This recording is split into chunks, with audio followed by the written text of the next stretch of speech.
I think I did pretty damn well in these sleeves. But other than that, yeah, thoughts and feelings. So Let's Plays, yes. I have completely forgotten where I was on all of my series, so I was thinking of just sort of ending them. I'll do the rest of Comic Zone, but Croc runs far too slowly and takes up way too much space for this delicate little computer that I am using. Which well, it's better than my old laptop, which I actually had to shovel coal into to get to work, so yeah, no more Croc. Unfortunately, because I really liked that game. That was like a nostalgia rush for me. Possibly the actual Star Fox, like original one, because apparently the one that I did a Let's Play of was N64 version and but yeah, apparently they have different levels, which was why I said I don't remember this level. I knew it was different, and I still complained to the person who tried to correct me on it being N64. Don't judge me. There was something that I kind of wanted to address that was kind of a random topic. When I wake up in the morning, it's like everything is silent, and that's fantastic. Then I hear a sound, like, I don't know, the kettle boiling or a car honking outside, and then suddenly all of the sound flushes in. Not flushes, rushes in. It'd be flushing, and that'd be an entirely different video. But no, I can hear everything, and it's getting worse. I can hear the car driving like a mile away, and next door neighbours trying to feed their dog some kind of pill. Or do something to their dog anyway, I'm not sure. But I can hear everything in the house all the time, so naturally when I'm trying to get to sleep at night, which is when it's worst, by the way, it's practically impossible. Which is why I've had to stay up until 5 o'clock in the morning a few times, so that I kind of just pass out. Let me know if you've had anything like this. I looked it up online, and apparently a lot of other people have had similar problems with hearing, and I'm rambling again, aren't I? I need to stop that. Oh, quick note to a few of my friends: if you use the word slag as like a noun, for example, hey, that person's a slag, I want to punch you in your face every time you say that. I'm sorry, but it just pisses me off so much. Slag is not a noun. If you slag somebody off, doing words, is that a verb? I think so, yeah. It's a verb. If you slag somebody off, this is to call them a slut, or to say they're a horrible person. That's slagging them off, like saying something unfounded and offensive about them.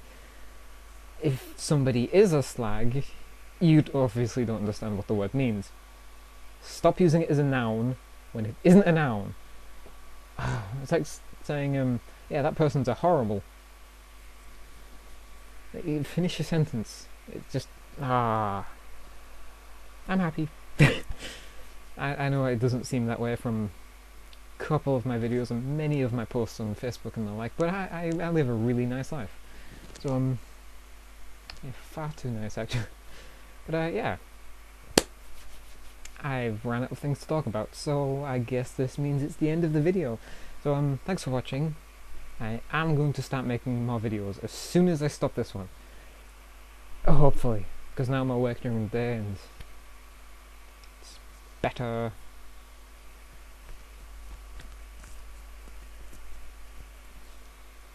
I'm not sure what that was, sorry. So I guess that's it. Thanks for watching and sharing and such. Sorry for the bad lighting, but it's kind of overcast at the moment. Bring on the summer! For me, there are only 2 seasons, summer and not summer. Thanks for watching. I'll see you next time.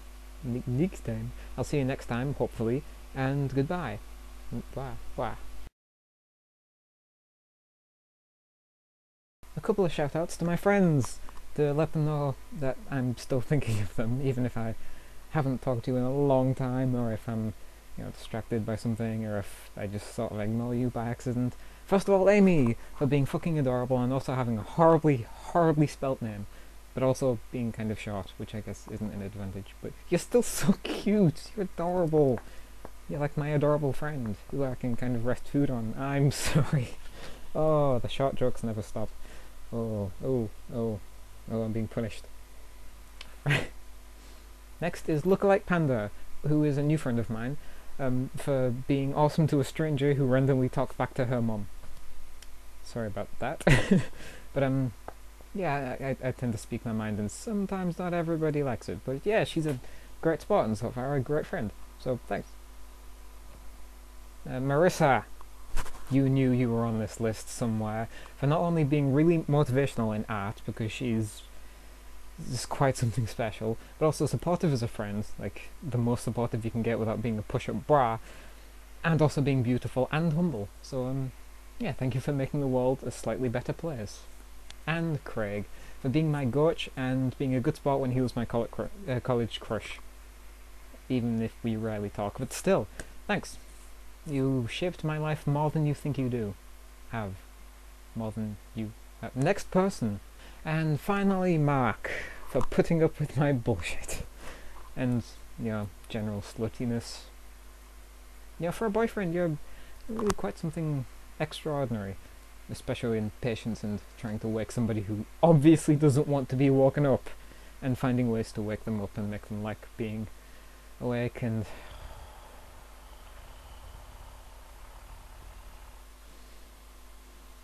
yeah. Anyway, thanks for watching.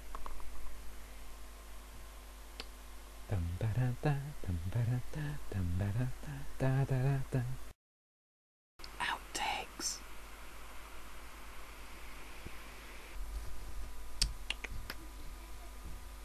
Just waiting for these people to stop making noise.